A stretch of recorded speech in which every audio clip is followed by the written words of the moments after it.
sometimes we have percent problems where we need to find the percent. So we have the part and we have the total, and we need to know the percent. In school, you generally want to find the percent when you want to know what your grade on a test, a quiz, a homework assignment, or a project is, where it's always out of points and you have the points that you've earned out of the total points that you could have earned, and you want to find the percent. So this is how you can find your percent. So again, I'm going to stick with the two ways that I went in the last video. There are other ways to figure out how to find the percent given the part and the total, but I'm going to stick with these two ways since these are the phrase that we're familiar with, and I don't want to get you too confused on different methods. So the first way is to use the percent equation. So again, we need to know the percent, and we're going to be given the total and the part, and then we're going to have an equation that we're going to be solving using inverse operations. Or we can use our double number line. Remember, our part goes on the left, our total goes on the right because the total is always out of 100, and then the percent that we need to know is going to go along with that part. So for our first example, we need to know what percent is 15 out of 50. Sorry, I meant to put 50 and not 100. There we go. All right, so what percent is 15 out of 50? So I'm going to use the percent equation first.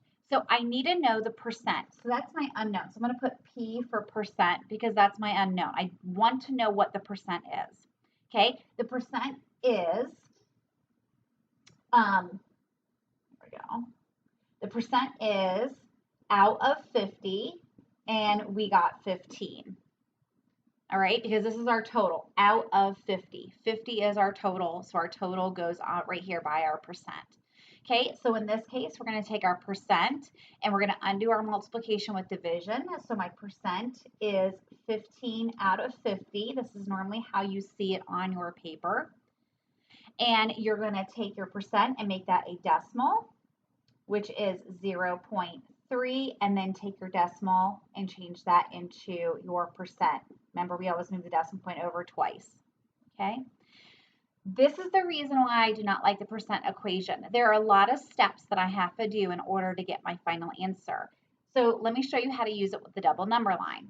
Okay, so I want to know what 15 out of 50 is. They're both numbers. 15 comes first on a number line. So that's my part. That's where I'm going to put my part, 15, right there. 50 is my total. So that goes over 100. And my percent is my unknown. So I'm going to go ahead and put my P. Now I have it all set up to solve a proportion problem. Some of us are going to realize real fast that 50 is half of 100. So 15 is half of what? 50 is half of 30, which is what we got over here. Okay, or you're more than welcome to set it up and go 15 times 100 divided by 50, and that'll give you 30. Using the double number line, you're not going to have to do the conversions. Using the double number line, you do not have to use the conversions. That's why I like the double number line the best. It has the least amount of steps that you need to do in order to solve this problem. So for me, this is the more simpler form. You are more than welcome to use the percent equation. There's nothing wrong with that. Okay, let's go ahead and do another example. Here we have a word problem. Susie ate 7 out of 28 candies. What percent did she eat? All right, so let's go ahead with the percent equation. We need to know the percent, and we're going to times it by the total. There are a total of 28 candies. So the 28 goes with the percent when we're multiplying, and that gives us our part. So now I'm going to solve with division because this is multiplication. So P is 7 out of 28.